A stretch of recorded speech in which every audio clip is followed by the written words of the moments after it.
let us discuss conjugate of a complex number. If a complex number z is there, a plus ib, where a and b both are real numbers. So if z is a complex number, then its conjugate is represented by z bar, and only the imaginary part changes its sign. If the imaginary part is positive, it will become negative. If it is negative, it will become positive. Suppose, for example, if we take z is equal to 3 minus 4i, then z bar will be 3 minus 4i conjugate, which can be written as 3 plus 4i. So this is about the conjugate. एक point हम लोग इसमें note कर सकते हैं, geometrically what is the significance of the conjugate. So geometrically z bar is the mirror image of z about or along the real axis, on argon plane.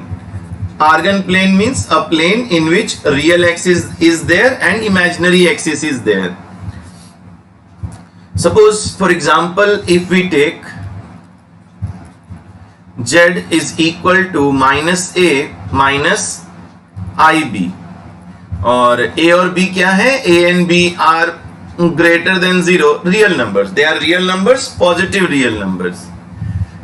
अब ये बताना है z is equal to minus a minus ib. That means obviously it is in the third quadrant. Then in which quadrant z bar will lie? Which quadrant? कौन से quadrant में ये lie करेगा? तो हम लोग z bar फाइंड कर लेंगे.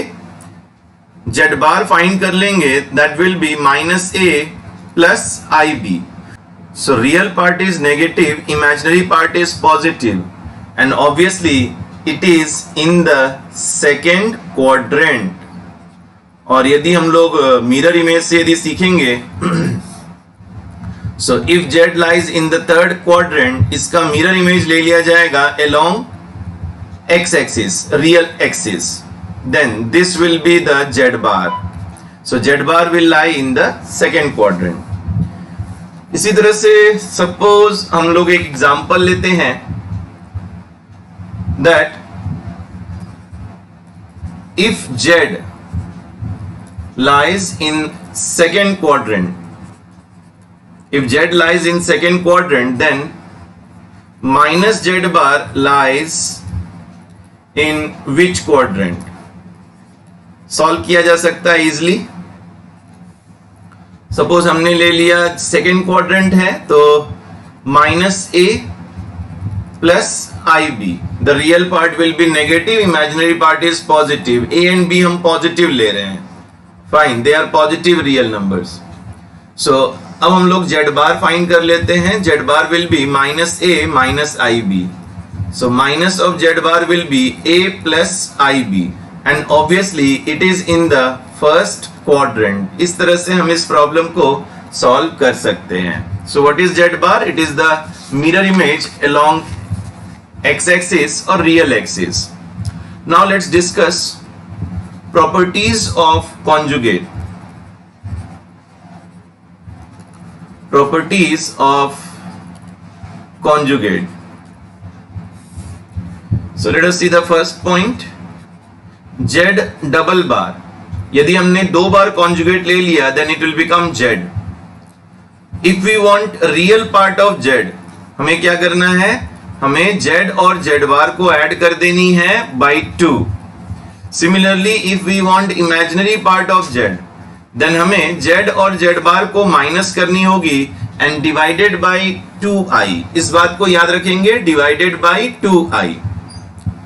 Now if z is equal to z bar, z और उसका कॉन्जुगेट यदि दोनों सेम है, then conclusion is z is purely real. इसीलिए कॉन्जुगेट करने पर भी देयर इज नो डिफरेंस.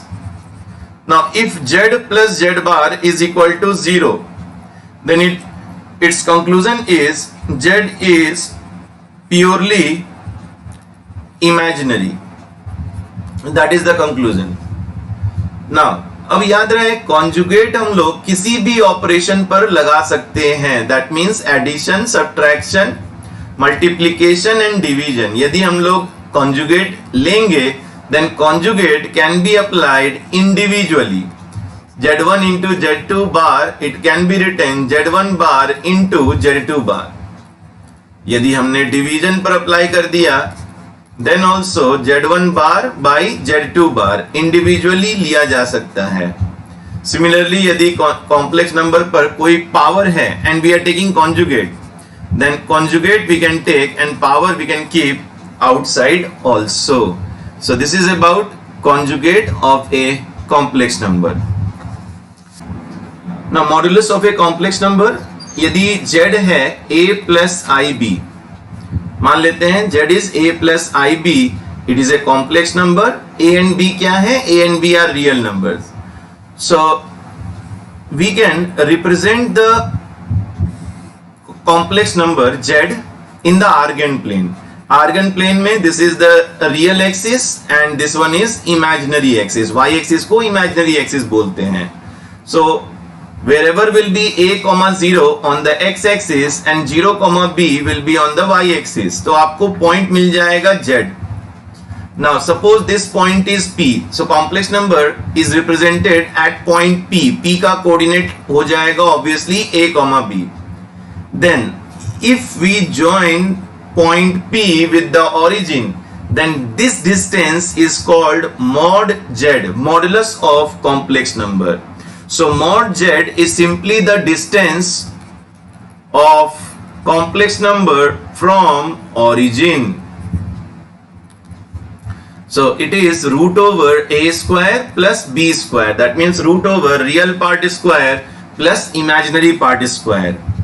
और ये जो एंगल होती है with the positive x axis और रियल एक्सिस, ये एंगल, इसको हम लोग एम्पलीट्यूड या आर्गुमेंट बोलते हैं. ये हम लोग मॉडुलस के बाद डिस्कस करेंगे. और एक बार हमें मॉडुलस और एम्पलीट्यूड मिल गया, then we can obviously write the polar form. Now before discussing the properties of modulus, आइए कुछ हम लोग इस पे पॉइंट्स डिस्कस करते हैं. सो फर्स्ट पॉइंट, देखो इन कॉम्प्लेक्स नंबर, यदि कॉम्प्लेक्स नंबर में हम लोग ऐसा कुछ लिखते हैं, in complex number Z1 greater than Z2, यदि दो कॉम्प्लेक्स नंबर को कंपेयर किया जाता है, कौन ग्रेटर है या कौन स्मॉलर है, then this is meaningless. Then it is meaningless. ऐसा कोई मीनिंग नहीं बनता है, इस तरह का कंपैरिजन नहीं हो सकती है.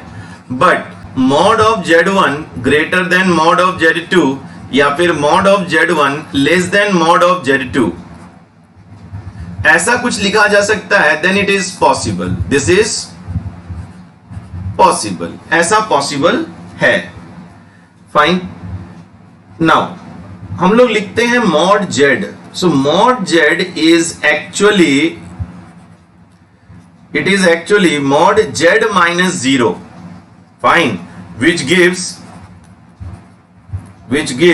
distance between Z and origin. अब इसी पॉइंट पे कुछ और हम लोग बातें डिस्कस करते हैं. सपोज हमने ऐसा लिख दिया mod Z1 minus Z2, minus याद रखना, माइनस होना चाहिए, mod Z1 minus Z2, then obviously it is the distance between Z1 and Z2. So modulus means distance, minus होना चाहिए, यदि आप माइनस कर देंगे तो डिस्टेंस आपको मिल जाएगी. Now इसी पर हम लोग एक और इक्वेशन लिख सकते हैं, mod Z minus Z0 is equal to R. That means कोई कॉम्प्लेक्स नंबर है Z0 और इस Z0 इस कॉम्प्लेक्स नंबर से R डिस्टेंस में जितने भी पॉइंट्स होंगे, ये सारे पॉइंट्स मिलकर क्या बनाएंगे? Yes, they will form circle. So all the complex number or all the points which are at a distance r from z0, they form circle. So this is the equation of the circle. Fine. Where z0 is the center and r is the radius. r क्या है? r radius है. Fine. And z represents all the points on the circle. z क्या represent करता है? z represent करता है all the points on the circle. एक question हम लोग डिस्कस करते हैं on this concept. Locate the points for which mod z, ठीक है, this is greater than 3 but less than 4. इसके बारे में हम लोग थोड़ी बातें करते हैं. सो सबसे पहले हम लोग बात करते हैं mod z is equal to 3. ये क्या रिप्रेजेंट करेगा? Is the circle. Fine. With centre at origin and radius is equal to 3. अब यदि हमने इसको कर दिया mod z greater than 3, ये क्या रिप्रेजेंट करेगा? सो इट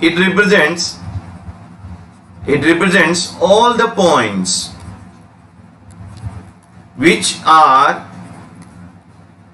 lying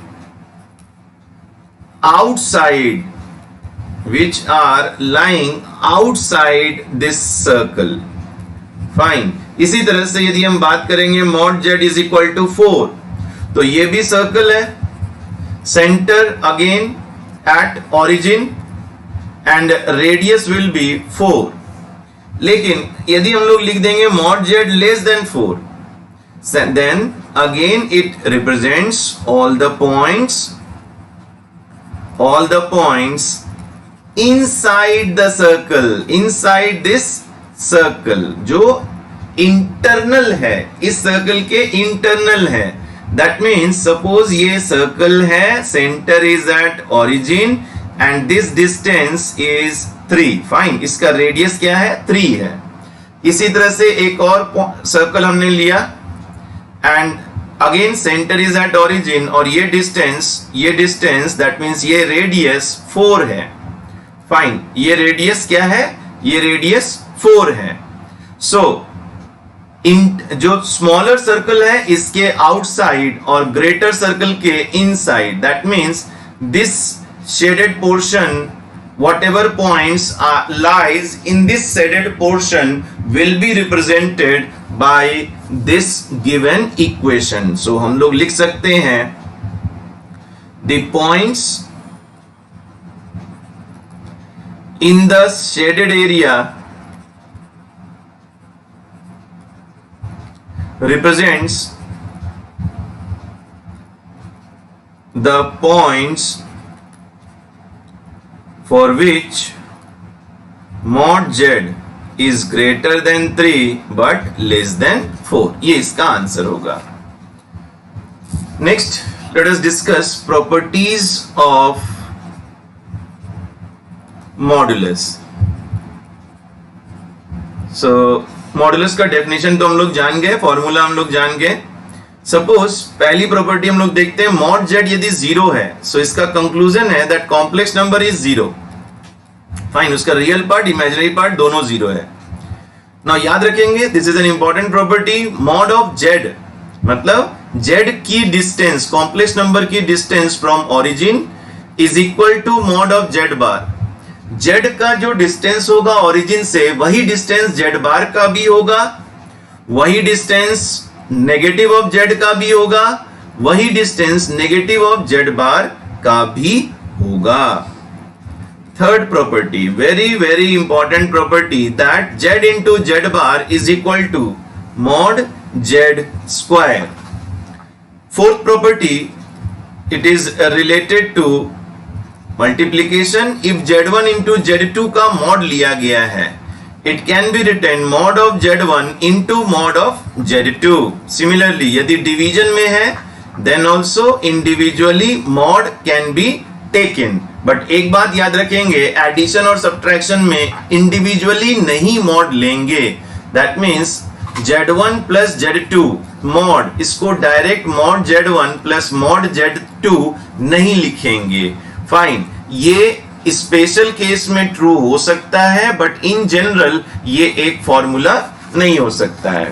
रादर हम लोग एक फॉर्मूला लिख सकते हैं, ये इतना यूज तो नहीं होता है बट याद रख सकते हैं। This is something you can call some extra फॉर्मूले। So mod of Z1 plus Z2 square is equal to mod Z1 square plus mod Z2 square plus twice of real part of Z1 Z2 bar.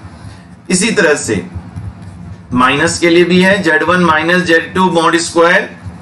So mod Z1 square plus mod Z2 square minus, इस बार ये minus हो जाएगा, twice of real part of Z1 Z2 बार। याद रखेंगे इसके जगह पर हम लोग ये भी लिख सकते थे, twice of real part of Z1 bar Z2। एक ही बात है, आप Z1 Z2 बार लिखिए या Z1 बार Z2 लिखेंगे, दोनों हमारा सेम रिजल्ट देगा। आपको रियल पार्ट लेना है, वो सेम रिजल्ट देगा। Argument of a complex number. Now इसको हम कोरिलेट करेंगे वेक्टर के साथ। तो वेक्टर में क्या होता है? वेक्टर में होता है magnitude and direction. Complex number में मैग्नीट्यूड होता है mod of Z and direction होता है आर्गुमेंट ऑफ जेड। मतलब यदि कोई कॉम्प्लेक्स नंबर है, मान लो this is the position of the complex number, मान लो ये a कॉमा b है, that means z is equal to a plus I B है। तो जब आप इसको ओरिजिन से ज्वाइन करोगे o and p, these two points if you join, then what is the angle between the line OP and positive x-axis? I am not writing only x-axis, I am writing positive x-axis. So this angle is called argument of Z, and the distance OP, this distance OP is called modulus of complex number. This is mod of Z, this is modulus। ठीक है, तो this way we write magnitude, ये हमारा magnitude हो जाता है। Magnitude का मतलब है distance from origin. What is the distance of the complex number from origin, ये मैग्नीट्यूड का काम करता है। और आर्गुमेंट, आर्गुमेंट का फॉर्मूला होता है argument of z is equal to tan inverse imaginary part of z divided by real part of z। याद रखेंगे, मैं सिंपली ऐसे लिख रहा हूं, दैट मींस ये हो जाएगा tan inverse b by a या फिर tan inverse y by x। जैसे आप z को रिप्रेजेंट करेंगे, a plus I b represent करें या x plus i y. So imaginary part divided by real part. So that is the formula and that is the meaning। Argument का meaning क्या होता है। इसके बाद हम दो चीजें सीखेंगे, एक आर्गुमेंट कैसे फाइंड करते हैं और दूसरा आर्गुमेंट की प्रॉपर्टीज क्या होती है। क्या ये पॉइंट सभी को क्लियर है? आर्गुमेंट क्या होता है ये क्लियर है? Yes. Yes, sir. Okay, now steps to find argument. So first step, calculate alpha. What is alpha? Alpha is tan inverse imaginary part of z divided by real part of z, but it is within modulus, it is written within modulus। याद रखेंगे alpha क्या है, alpha is acute angle, alpha is acute angle, इसको पहले समझने की कोशिश करेंगे।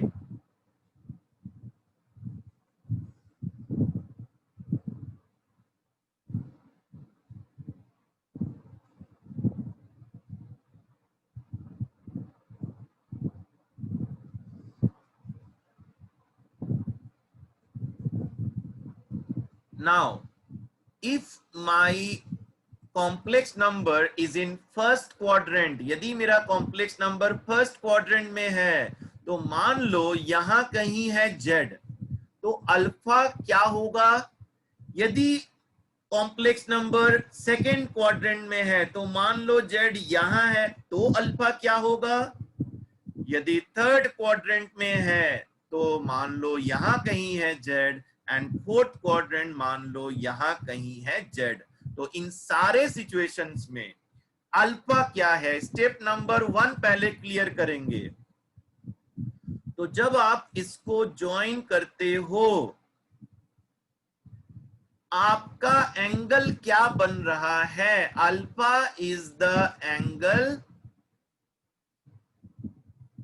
between OP and X axis.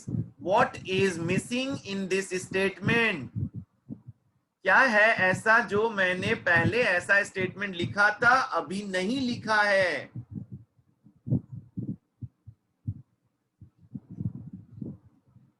Last time मैंने लिखा था थीटा के बारे में, आर्गुमेंट के बारे में। What is argument? It is the angle between OP and positive x axis. मैंने लिखा था पॉजिटिव एक्स एक्सिस, बट अभी अभी मैं सिर्फ एक्स एक्सिस लिखा हूं, तो आपको सिर्फ एंगल निकाल लेना है एक्स एक्सिस के साथ। अब देखिए सेकेंड क्वाड्रेंट में इसको यदि हम ज्वाइन करेंगे, इसको हमने ज्वाइन किया, तो अल्फा कौन है? Alpha is acute angle. तो आपका जो वैल्यू है अल्फा का वो ये होगा, this is alpha. In the third quadrant this will be alpha. In the fourth quadrant this will be alpha. Alpha is always acute angle with the x axis. Is it clear? Alpha के बारे में clear है? Yes, sir. Yes, sir. Yes, sir. Okay. Now step 2. Find the quadrant of z. z का quadrant क्या है? आपको real part of z find कर लेनी है and imaginary part of z find कर लेनी है। देखो ये रियल एक्सिस होता है और ये इमेजिनरी एक्सिस होता है। First quadrant real part is positive, imaginary part is positive. ये रियल पार्ट होता है, एक्स एक्स कोऑर्डिनेट बोल सकते हैं, और ये इमेजिनरी पार्ट होता है, वाई कोऑर्डिनेट बोल सकते हैं। So real part is positive, imaginary part is positive. It means quadrant of z is first quadrant. Then negative and positive, that means quadrant of z is second quadrant. If both are negative, that means it is third quadrant. And if real part is positive, imaginary part is negative, that means it is in the fourth quadrant. तो ये हुआ हमारा system, how to decide we are in which quadrant. This is step number 2. Step number 3. Now find argument. So suppose argument of z, हम लोग इसको theta symbol देते हैं। Argument short में लिखते हैं ARG, और इसको हम लोग एम्पलीट्यूड भी बोलते हैं, और एम्पलीट्यूड को शॉर्ट में लिखते हैं AMP. So now let us see the 4 situations. First quadrant, second quadrant, third quadrant and fourth quadrant. Now remember, theta must lie between minus pi to plus pi, equal to sign with plus pi. Theta must lie between minus pi and plus pi, equal to sign with plus pi. This is called principal argument. That means standard way to write the argument. It is not necessary कि theta should be in this interval. ऐसा कोई compulsory नहीं है, लेकिन मैंने क्या बोला, standard वे यही है, हम लोग को आंसर ऐसे लिखना चाहिए, तब हमारा और आपका आंसर मैच करेगा। नहीं तो मेरा आंसर कुछ और होगा, किसी और का आंसर कुछ और होगा, ऐसे आंसर मैच नहीं करेगा। तो ऑलवेज प्रिंसिपल आर्गुमेंट हमें लिखना है, प्रिंसिपल आर्गुमेंट। तो प्रिंसिपल आर्गुमेंट ऑलवेज -180 से 180 के बीच में होना चाहिए, -180 से स्मॉलर नहीं होना चाहिए और 180 से हायर नहीं जाना चाहिए। चलिए अब बात करते हैं first quadrant, second quadrant, third quadrant और फोर्थ क्वाड्रेंट। तो जेड हमारा कौन से क्वाड्रेंट में है, डिपेंडिंग अपॉन हमारा आंसर। फर्स्ट क्वाड्रेंट, यदि फर्स्ट क्वाड्रेंट में है ये सिचुएशन होगी, सेकंड क्वाड्रेंट में ये सिचुएशन होगी, थर्ड क्वाड्रेंट में ये सिचुएशन होगी, फोर्थ क्वाड्रेंट में ये सिचुएशन होगी। अब आप ये बताओ, फर्स्ट क्वाड्रेंट ऑलरेडी मैंने डिस्कस कर लिया है, ये अल्फा है। अब बताओ थीटा क्या होगी in the first quadrant? Alpha same हो जाएगा, theta and alpha both will be same, first quadrant same होगा। थीटा क्या होता है? थीटा होता है angle between positive x axis and line OP, so that is same, theta and alpha both are same. Now in the second quadrant, in the second quadrant ये alpha है लेकिन ये थीटा है। Theta is always calculated from positive x axis, so ये theta है, that means theta plus alpha is equal to pi, so theta will be pi minus alpha, theta will be pi minus alpha in the second quadrant if z lies in the second quadrant. Now, Z lies in the third quadrant. This is alpha. Now, tell me what will be the value of theta? -pi plus -5 + alpha. Yes, -pi plus alpha होगा क्या? ये है positive direction और positive x axis. हम लोग ऐसे जाएंगे, ऐसे, ये है -pi, ये है -pi और ये है थीटा, दिस इज थीटा। तो हम क्या लिखेंगे? हम लिखेंगे -pi is equal to theta plus alpha. एक मिनट, थीटा प्लस अल्फा थोड़ा गड़बड़ होगा, थीटा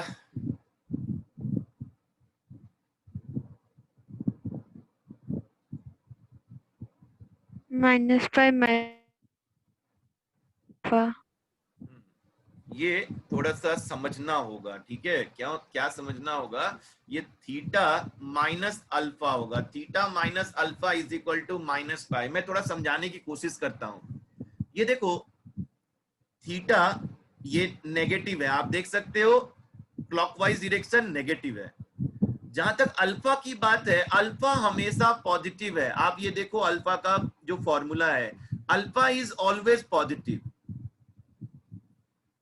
समझ गए ना? Alpha is always positive, theta negative है, तो आपको क्या करना पड़ेगा? थीटा में से ये वैल्यू और माइनस करनी पड़ेगी। आप मेरी बात समझ रहे हो क्या? ये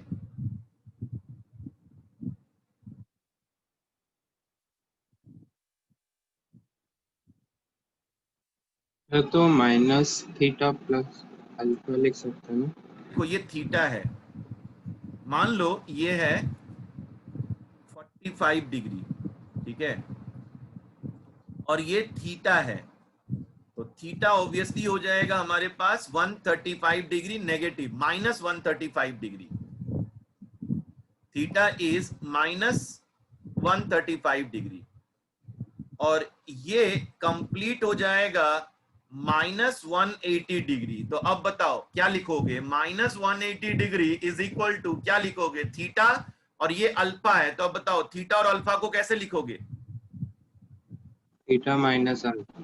थीटा माइनस अल्फा, क्योंकि ये नेगेटिव है और ये पॉजिटिव है, तो आपको माइनस करना पड़ेगा। मतलब ये एक्चुअली ऐसे है, थीटा प्लस माइनस अल्फा। आपको अब डायरेक्ट ये यूज करना है। If z is in first quadrant, you write theta is equal to alpha. If z is in second quadrant, you write theta is equal to pi minus alpha. And for the third quadrant and fourth quadrant, just write their negative. आप इसका negative लिखिए।